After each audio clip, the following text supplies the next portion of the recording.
Tenemos que perseguir el éxito a lo que dé, a toda costa, sacrificarnos lo que haya que sacrificarnos, porque en el éxito está la felicidad. Yo soy Juan Manuel Lopera y les voy a contar 3 partes épicas de mi vida que ponen un poco en duda eso que les acabo de decir. Voy a empezar por la primera. Yo crecí en Bello, en uno de los barrios más violentos del Valle de la Aburrá. A mis 12 años habían asesinado a mi abuelo, habían asesinado a mi padrino, habían asesinado a mi primo, habían asesinado a mi tía. Todos sin ninguna razón, sencillamente ese era el mundo en el que estábamos creciendo, en el que una bala perdida, una extorsión de 2.000 pesos o cualquier razón, muchas veces solo por probar un arma, pues te quitaban la vida en la calle. Y esta era la realidad, y de repente cuando yo estaba allí como a mis 12 años, dejé de sentir tristeza. Uno primero lloraba porque te decían, hey, tu abuelito, el que te da la mesada cada fin de semana, el que tanto te quiere, lo mataron por no pagar una extorsión, aparte una microextorsión, él tenía una tiendita en su casa. De repente ya eso no te causa lágrimas, ¿no? Sino que te causas rabia. Y dejas de sentir tristeza, empiezas a sentir rabia y ganas de venganza. Y ese era de alguna manera el círculo vicioso en el que estábamos metiéndonos todos. Estaba creciendo en un barrio violento donde conseguir un arma, conseguir drogas, estaba a la vuelta de la esquina, literal, o en la puerta. Y tenías los motivos suficientes para intentar cobrar venganza. Estabas esperando tener siquiera 13, 14 años, como para ya tener las agallas de salir a buscar venganza. ¿Cómo no pensar que eso es un momento épico o un hito en la vida de uno si casi que en ese instante te estás definiendo entre si vas a ser una buena o una mala persona? Y de nuevo, si tenés todos los motivos para ser una mala y todos los medios para ser una mala persona. Pero aquí empieza una de las partes épicas de esta primera parte de la historia y es un maestro del colegio. Que si bien estábamos creciendo en un colegio en el que la mayoría no íbamos a ir a la universidad, las oportunidades eran pocas. Eso de perseguir el éxito, como les decía al principio, era como muy subjetivo. O sea, ¿qué éxito vas a perseguir? ¿El ser el más malo del barrio? ¿O cuál es el tipo de éxito que podríamos aspirar? Pero este profesor nos metió en la cabeza que podía ser cualquiera, que seguramente no iríamos a la universidad, pero que tendríamos la inspiración o digamos que con el esfuerzo suficiente conseguiríamos lo que nos propusiéramos. Yo empiezo a programar a mis 12 años. Mi profe no sabía programar, pero me ayudó a encontrar como que ahí había algo. Cambio las calles y la esquina por una computadora y eso me cambia la vida. Termino el colegio, efectivamente no puedo estar en la universidad, logro hacer como un par de semestres en la Universidad Nacional, pero luego tengo que retirarme y me concentro completamente en producir dinero. Finalmente, pues era una familia de 5, en donde solo trabajaba mi papá como obrero de fabricato, donde como papá paisa típico le gustaba beberse la mitad del sueldo en alcohol, así que había que producir dinero para la casa, ¿no? Abandono la universidad y me concentro en hacer empresa. Ese era como mi sueño. Funcionó. A los 19 años había inventado un software específico que hacía streaming de pantallas cuando eso era muy raro, compartir una pantalla por internet, y alguien me lo compra y me cambia la vida. Fue algo así como una reunión en cualquier momento con alguien que estaba especializado un poco en ese sector y me dicen, te compro tu software. Y yo les digo, a cifra de hoy podría ser algo así como, sí, vale 1.000 millones de pesos. Y él me dice, ok, listo, te los doy. Pues obviamente, de nuevo, en mi casa vivíamos con el salario mínimo que eran 380.000 pesos en esa época y eso era una cifra descomunal. Entonces él me dice más o menos como, o es más, quiero que seas mi socio, te compro la mitad, ¿te quieres quedar con la mitad? Y hacemos una sociedad. Ese día me gira un cheque por 100 millones de pesos y pues yo caminaba como sobre las nubes con un cheque de 100 millones de pesos. Era demasiado dinero desde cualquier punto de vista, sabiendo que había llegado después de caminar, no sé, 45 minutos desde una estación del metro para llegar a su oficina y de repente salía con dinero con que comprarme un carro o algo, cualquier fantasía que hubiese tenido en ese momento. Y entonces ahí voy a ponerle final como a esa primera parte épica de mi vida. Ninguna probabilidad de éxito. Había dormido poco, digamos que unas 4 horas diarias o algo así por el estilo desde mis 12 años para desarrollar lo que había desarrollado, pero había alcanzado un primer logro y un primer éxito. ¿Cómo se siente entonces uno, de nuevo sin ir a la universidad, de una familia en donde nadie había montado una empresa, en donde nadie había montado siquiera en un taxi alguna vez en su vida porque era inalcanzable y de repente tenía algo de dinero. Fue una buena inversión la de esta persona porque aparte de eso, ahí empieza el segundo hito de mi vida y es mi carrera como empresario. Desde mis 19 años hasta mis 30 años más o menos, 30 y algo de años, me convierto en la persona más innovadora de Colombia según la Universidad de MIT. No había sacado mi título universitario, pero ahora la universidad más importante del mundo me reconocía como la persona más importante de Colombia en innovación. Me habían nombrado como la Orden de Caballero del Congreso de la República, me habían dado las llaves de la ciudad, había aparecido en la portada de la revista Semana. En fin, había conseguido un montón de cosas que nunca me había imaginado, pero lo más importante es que tenía algo así como 350 personas trabajando conmigo. Teníamos oficina en casi todos los países de América Latina. Iba de vez en cuando a la India a darle vuelta a una oficina que habíamos abierto en Bangalore. Había conseguido inversión, 2 millones de dólares que me invirtieron de la noche a la mañana un inversionista de impacto de Estados Unidos, porque había encontrado un propósito y mi propósito era replicar más historias como la mía. Entonces me iba a dedicar a hacer más maestros como mi maestro. Me dediqué a hacer tecnología para maestros. Creé una compañía que se llama todavía Aulas Amigas y una tecnología que se llama Tommy para la educación. Si antes dormía 4 horas, digamos que descansaba bien, jugaba con algunos amigos, hacía algunas cosas, pero a partir de los 19 años y hasta mis 30 y algo, me dediqué completamente a hacer dinero y a sacar adelante mi propósito, a conseguir éxito. Y bueno, pues recogí un montón de cosas. Es más, a mis 34 años, que ahí voy a pasar a mi última etapa en esta historia, y es que a mis 34 años estaba en la cúspide, digamos, de mi realización personal. Había conocido a la mujer de mi vida, estábamos a punto de casarnos, había levantado otra ronda de capital, había vivido un rato en el Silicon Valley, así que ahora mis inversionistas eran de talla global.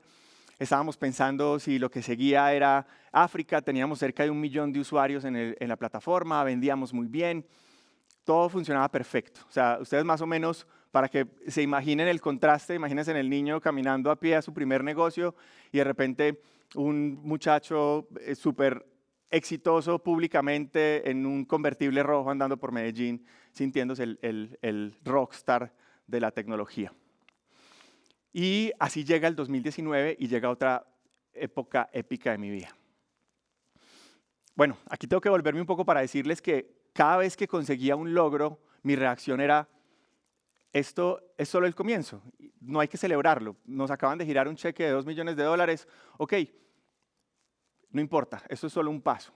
No había que celebrarlo, no había que hacer nada. Se me acerca la gente y me dice como, no estás muy feliz, te acaban de nombrar la persona más innovadora de Colombia.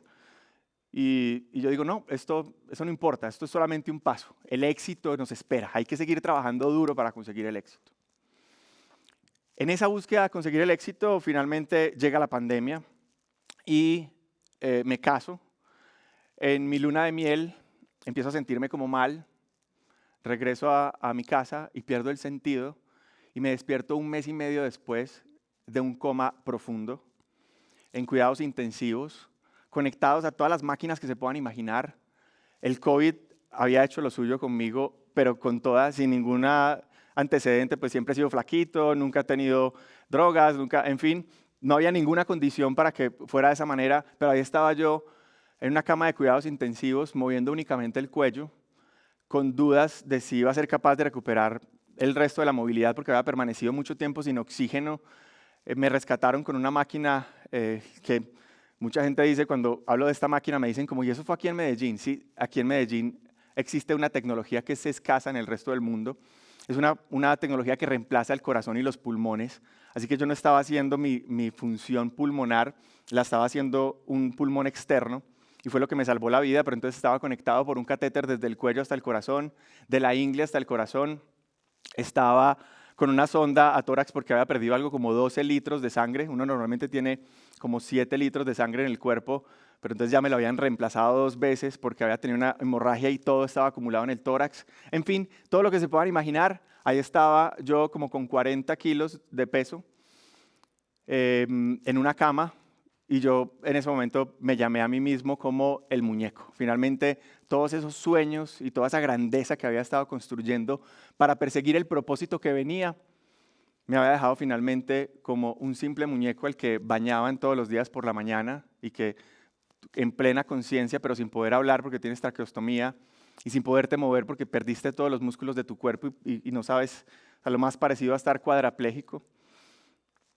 Y de repente llega alguien y te voltea y te baña y te toca por todos lados y de repente te pregunta si ese es el resto de tu vida. Y ahí te das cuenta que perdiste el tiempo persiguiendo el éxito sin disfrutar el camino, sin disfrutar el viaje, sin disfrutar las pequeñas glorias. Ese ha sido el último hito de mi vida, eso fue hace 4 años, tengo 39 años, cumplí mis 35 años en cuidados intensivos, saliendo de cuidados intensivos, ese fue mi regalo de cumpleaños, fue salir de cuidados intensivos 3 meses después del mes y medio de estar en coma, pasé otro mes y medio más en estado crítico. Y entonces después de esto te preguntas, ¿qué sigue para el resto de los años que ojalá nos esperen?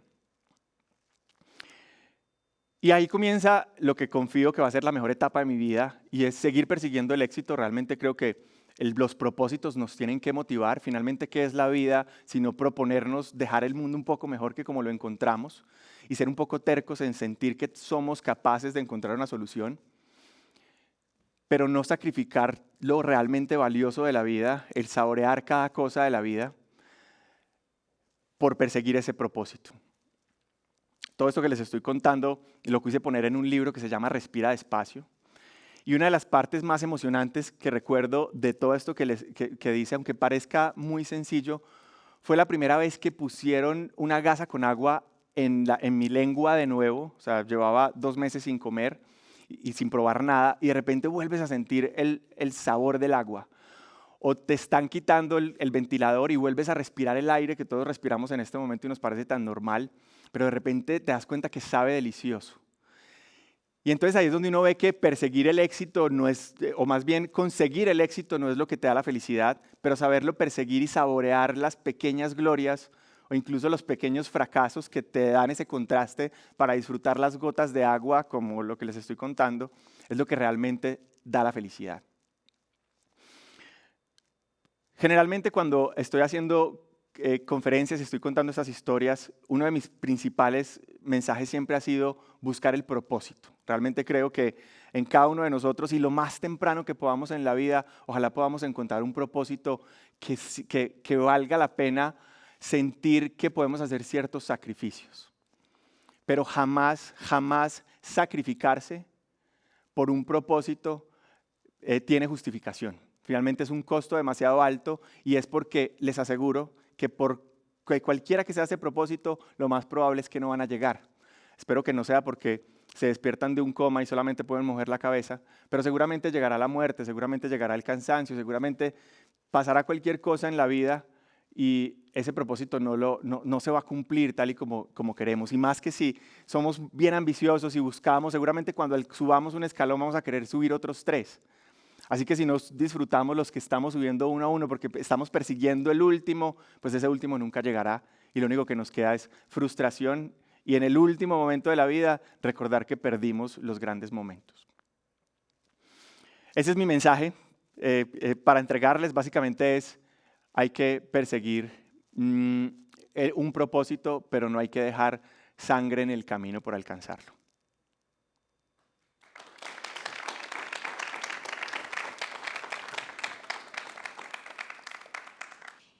¿Crees después de todo eso que eres exitoso? Es decir, ¿en algún momento entendiste que quizás todo eso que alcanzaste era el éxito de tu vida profesional? Qué buena pregunta. Sabes que estoy iniciando un nuevo libro. Ese libro se llama Éxito sin sacrificio. Y me di cuenta que uno de mis principales problemas es que siempre que me preguntaban, yo respondía no. No sé si por humildad, pero definitivamente es un error. Si yo te preguntara a ti si eres exitosa, deberías decir que sí, porque es que hoy eres la versión más exitosa de toda tu vida. Que mañana vas a conseguir nuevos éxitos, pues seguramente sí, y serán mejores que los que tienes ahora. pero hay que disfrutar cada paso del camino. En una de mis organizaciones hoy, que es Tommy Digital, nos creamos como un principio que rige cómo funciona toda la organización. Nos hemos enloquecido con organizaciones sin jefes, que es una organización mucho más tranquila y que disfruta el viaje. Y ese es el principio. Y creo que parte de disfrutar el viaje de la vida es celebrar las pequeñas glorias y sentirte exitoso, así por esas cosas pequeñas que si las pones en comparación con otros podría no parecer tanto, pero si las comparas contigo mismo ayer, probablemente es demasiado. Buenas tardes, ¿cómo estás? Yo quería preguntar, después de todo lo que has pasado, ¿cómo definías antes el éxito y cómo lo defines ahora? La persona que eres hoy en día, ¿qué piensa del éxito? ¿Qué es el éxito? Hmm. Bueno, yo creo que definitivamente en el pasado el éxito era como la motivación para los sacrificios. Si me hubieras preguntado en ese momento, seguramente te hubiera contestado cualquier meta gigante, como valer $1 billón como compañía o algo así por el estilo, lo más inalcanzable posible, ¿no? O sea, como que a uno siempre le dijeron, como pon la meta tan alta que si llegas a la mitad, igual va a ser suficientemente grande. Pero cuando la pones así de alta, seguramente lo que vas a encontrar es motivación para no descansar, para poner tu trabajo por encima de la familia, en fin, para tantas cosas que si sientes que aún no llegas y que está demasiado lejos y que la única forma de alcanzarlo es sobre trabajar, pues siempre vas a encontrar que lo más importante es esforzarse un poco más. Eso no está mal, casi que me atrevo a decir que esa es la base de la educación paisa. No, uno siempre le dice, no, hay que trabajar y darla toda porque si no, diría yo hoy, nunca vas a llegar realmente al éxito y con toda seguridad en el momento en el que vayas a morir te vas a arrepentir de lo que no hiciste o de lo que sacrificaste por un éxito que no llega. Si me lo preguntas hoy, en el momento en el que me sentí más exitoso fue cuando fui capaz de caminar otra vez solo sin oxígeno, que pasó un año después. Esto como para complementar la historia que contaba hace un rato, estaba yo en la cama de cuidados intensivos con muy mal pronóstico. Básicamente había acabado de morir un paciente en las mismas condiciones que yo al lado derecho, al lado izquierdo le estaban haciendo trasplante a otro paciente de pulmones que también murió estando en las mismas condiciones mías. Y llega mi esposa y dice, mi amor, dentro de un año vamos a celebrar tu recuperación montando 400 kilómetros en bicicleta en Suiza. Yo creo que todo el mundo la debió haber mirado como, pues estás loca, o sea, realmente no sabemos si va a volver, si va a quedar vivo, si queda vivo probablemente no tenga pulmones y lo estás ilusionando con un éxito que no llegará. Pues bueno, un año después estábamos en Suiza haciendo desde Ginebra hasta Estrasburgo un recorrido de 400 kilómetros en bicicleta y me sentí muy exitoso. Creo que me he sentido más exitoso que cuando MIT te dice que eres la persona más innovadora de Colombia. Bueno, ya que tú nos cuentas esta experiencia de cómo cambió tu vida, el sentir que eras un hombre con tanto dinero, con tanta influencia, con todo ese trayecto y esos logros, y de pasar de eso a una experiencia que casi te quita la vida, ¿sientes que eso fue un mensaje que te llegó y te dio una segunda oportunidad para que a partir de ahora veas las bellezas en esas pequeñas cosas y que puedas transmitirle eso a las demás personas? Sí, definitivamente. Yo creo que una de las formas de llamarlo es como ir y volver, porque si alguna vez se leen Respira Despacio van a ver que hay un montón de historias medio del otro mundo, porque si te vas y vuelves. Y si te vas y vuelves, lo primero que te dice todo el mundo es como, ¿por qué sobreviviste? O sea, ¿cuál será tu propósito? Tiene que ser que vas a hacer algo muy grande en la vida.